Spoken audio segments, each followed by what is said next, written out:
the separated front portion of the Royal Mail train slowly rolled toward Bradego Bridge, pushed forward by the injured but conscious driver, Jack Mills. The robbers kept low, running along the sides of the track, making sure the movement stayed quiet and controlled. For them, this was the most critical moment. Their entire plan depended on reaching the exact pickup point before anyone noticed something was wrong. Once the locomotive stopped under the bridge, several gang members immediately climbed into the high-value packages coach. Inside, rows of sealed mailbags were piled high, each stuffed with banknotes. The sight alone made the gang freeze for a moment. This was more cash than any of them had ever seen in their entire lives. But there was no time for awe. They had exactly 30 minutes to empty the coach before the rest of the train crew realized something was wrong and tried to call for help. Outside, the large green truck was backed right up to the bridge. The rear doors were open, and 2 men stood ready to receive the bags. One by one, the heavy sacks were lifted out of the train, passed down under the bridge, and thrown into the back of the truck. It was a chain of movement, quick, silent, and efficient. Every man knew his role perfectly. Bruce Reynolds supervised everything with intense focus. He ruled out any shouting.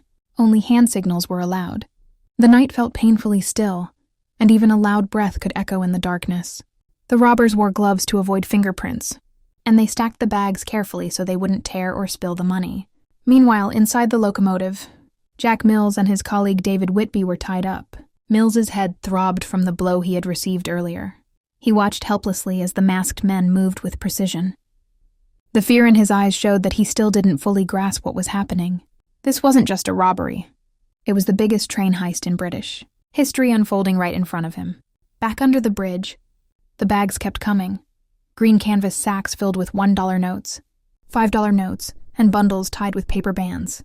Some bags were so heavy with old, worn-out currency that 2 men had to lift them. The truck slowly filled, its floor almost sinking under the weight. The robbers had expected about 300,000, but as the piles grew, they realized the haul was massive, well over 2 million. Every man silently understood. If they got away, this money would change their lives forever. But time was slipping away. The crew in the back of the train would soon become suspicious. One of the robbers signaled to Bruce, tapping his watch twice. They had 5 minutes left. Bruce nodded sharply. "Finish it," he whispered to the closest man. The last few bags were pulled out, thrown onto the truck, and packed tight. The rear doors slammed shut and 2 men quickly locked them. The gang then wiped down every surface they had touched. They had planned this part carefully. No fingerprints, no tools left behind, no traceable items. The final step was disconnecting the battery and removing signal equipment they had tampered with earlier. They didn't want the police to immediately understand how the train had been stopped. Confusion was part of their escape plan. Bruce gave a final nod and the gang moved as one. The Land Rover and the truck pulled away from the bridge, driving deep into the countryside. Their destination was Leatherslade Farm, the hideout that would serve as their base for counting, sorting, and dividing the stolen money.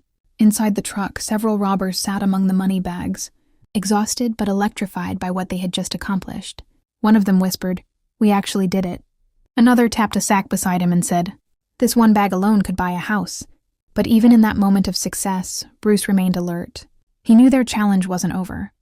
The robbery itself had gone almost exactly to plan. But escaping, hiding the money, and avoiding the police would be 10 times harder. They had made history tonight. But they had also made themselves the #1 target of every law enforcement officer in Britain.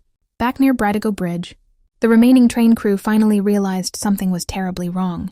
The locomotive was gone, the train was still, and the communication lines were silent. Panic spread quickly. By the time they reached the nearest phone to report the crime, the robbers were already miles away, disappearing into the countryside. At 4:20 a.m., the alarm was officially raised. Within minutes, police vehicles began flooding the area. Officers inspected the tracks, the signals, and the bridge, confused at how such a sophisticated robbery could have been executed so cleanly. They didn't yet know it, but the clues left behind, even the smallest ones, would become the key to cracking the case later. For now, the gang raced through narrow country roads toward Leatherslade Farm, believing they were safe. But the mistakes that would eventually lead to their capture were already waiting there,